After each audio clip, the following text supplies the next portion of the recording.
Sa oras na ito ay bibigyan po natin ng update at pagpapaliwanag. Itong ibinunyag ni Senator Marcoleta tungkol sa mga namaleta sa Senado. Partikular po si Senator Ping Lacson. At syempre, alam din natin po nakasama dyan ang kanyang katandem ni Ping Lacson na si Tito Sotto. At ito ay tungkol sa pagsisiwalat ni Senator Marcoleta sa isang TV program niya. I think sa Net25 ito. Ito yung stasyon ng radyo at telebisyon na pagmamayari ng Iglesia ni Cristo. Ang binanggit ni Senator Marcoleta ay 3 punto na mahahalaga. Una, sinasabi niya, ayaw na ipagpapatuloy ni Senator Ping Lacson ang totoong pag-iimbestiga sa lalim at lawak ng flood control na pandarambong at pangungulimbat sapagkat maituturo at babalik po ang linya ng pananagutan sa pagiging mastermind kay Marcos at kay Romualdez.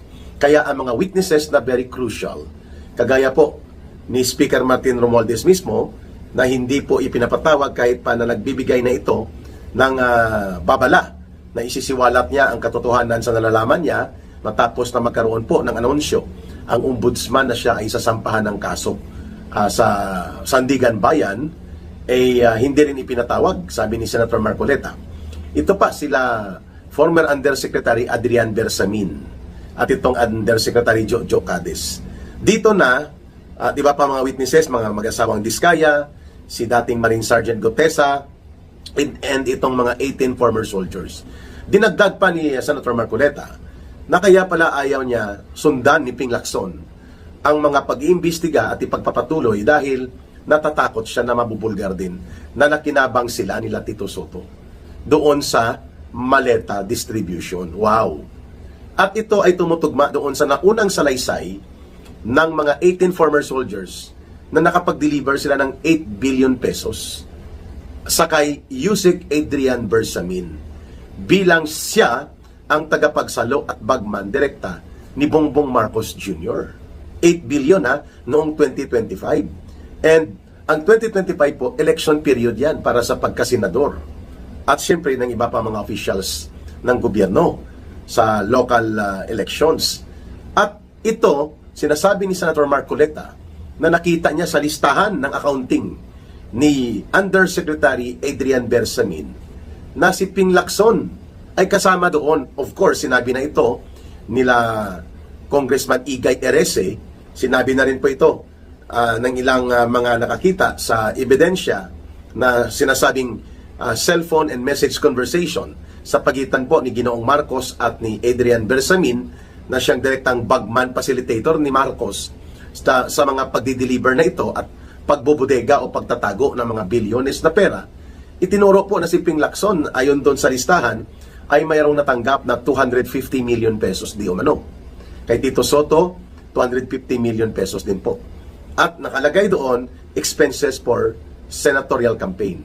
So malinaw na ang nakalagay ay flood control sources po yon.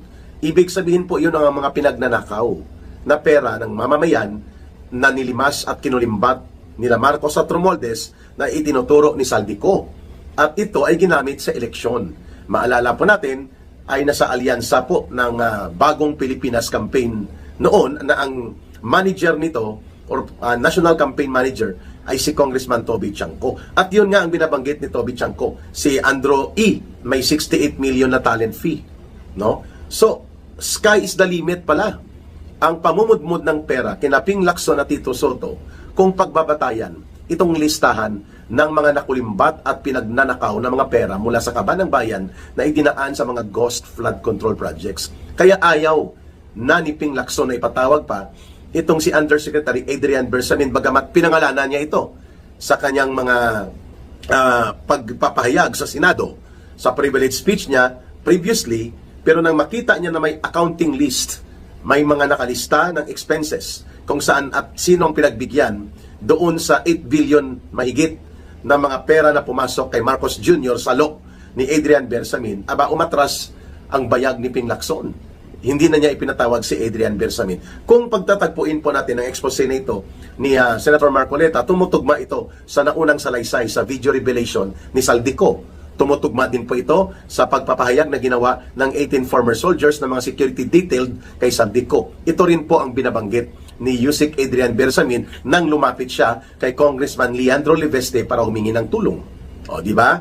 So, the preponderance of the existence of interconnected events related sa movement ng mga pera na pinagkakitaan mula sa mga dinambong at dinorobo at kinurakot na pondo sa flood control projects na mga anomalya at mga ghost na kinabang pala sila Ping Lacson at Tito Soto nung panahon ng kampanya.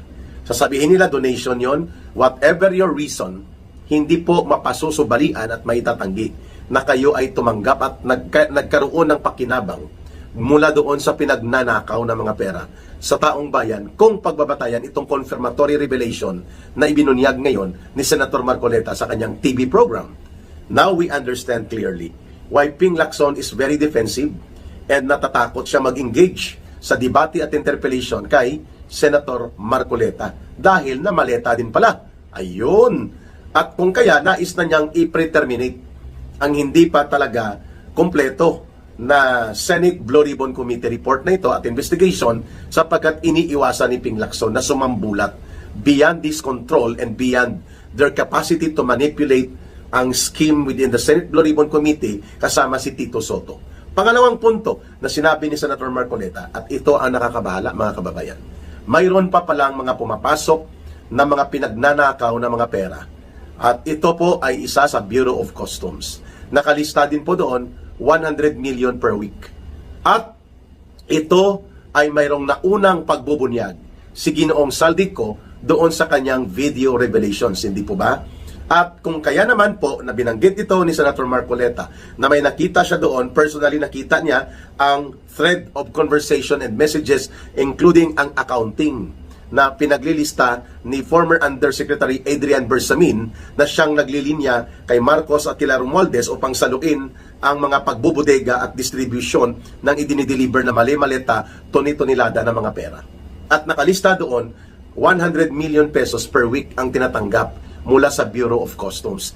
Exactly sa binanggit ni Saldico na aabot sa mahigit kumulang 20 billion pesos din ang kinita ng asawa ni Marcos Jr., si Lisa Araneta, at ang kapatid ni Lisa Araneta di umano na si Mike Alpha or si Mike Araneta, no? Or si Martin Araneta, mga kababayan. Si Mike Alpha ang tawag nila. So, ito ay nandun pala sa listahan ni former Undersecretary Adrian Bersamin na ang kalakaran ng mga patong at mga panghuhut-hut sa pundo at kaban ng pamahalaan ay hindi lamang po sa mga ghost and anomalous flood control projects, kundi pati na rin po ay kasama pala dito ang sa Bureau of Customs. And pangatlo ay ang mga nakakatanggap ng daily or weekly distribution or at least sa isang buwan nakalista din po sa mga ebidensya na naka-screenshot at naka-digital preserve. At sa pagkakaalam ko ay mayroon pong kopya nito kay kay Congressman Leandro Leveste. O ayun. So itong tatlong pagbubunyag na ginawa ni Senator Marcoleta ay hindi po makakaya na pasinungalingan ni Ping Lacson that indeed na maleta sila noong panahon ng eleksyon. At kung sasabihin niya na hindi niya alam ito, it will still not exonerate them. Hindi po rin sila pwedeng pumalag at magwawalang sala sapagkat nakinabang sila eh. Sabihin man nila na hindi namin alam, hindi po kapanipaniwala yon na tumanggap ka pala kay Adrian Bersamin at alam mo na sumasabog na ng panahon na yon ang iskandalo ng flood control na anomalya at mga unprogrammed appropriations at mga pandaraya sa budget at sumakay ka pa nga, di ba? Sabi mo may mga 63 na mga contractors o mga mambabatas na mga nasa House of Representatives na ibubulgar mo kapag umupo ka na officially as senator. Di ba hindi mo rin tinuloy? Kasi yun, doon ninyo na-realize ni Tito Soto na babalik sa inyo na nakinabang kayo sa pinagnanakawan at dinorobo ng mga pundong ito na idiniliver sa inyo.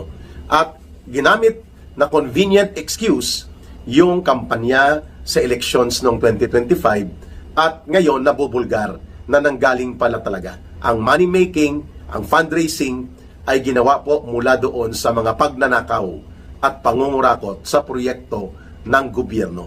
At pati na po sa mga pundo na pumapasok sa mula sa Bureau of Customs papunta dito sa Malacanang.